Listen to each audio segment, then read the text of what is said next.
Hello বন্ধুরা, তোমরা সবাই কেমন আছো? আজকে তো দেখতে পাচ্ছ যে আমাদের আজকে একটা রুই মাছ নিয়ে এসছে। রুই মাছটাকে কাটা হচ্ছে। দেখো মাছটা মোটামুটি বড়ই ছিল, কিন্তু দেখো কী আছে জানি না পেটের মধ্যে।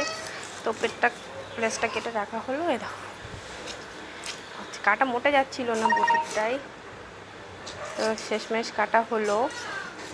দেখি কি আছে। ও মা, মাছের মধ্যে তো শুধু ডিম ভর্তি, মাছের ভিতরে শুধু ডিম আছে।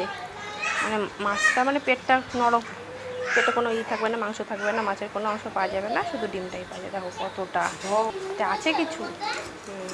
না, তাও যেহেতু মানুষ অনেক, আমরা কি দেখতে পাচ্ছিস?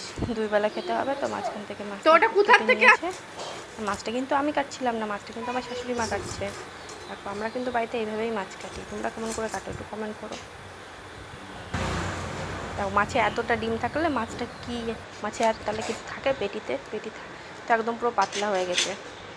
মাথাটা কাটা হয়ে যে আমাদের গোটা মাছটা। আমার চ্যানেলটা ভালো লাগলে একটু সাবস্ক্রাইব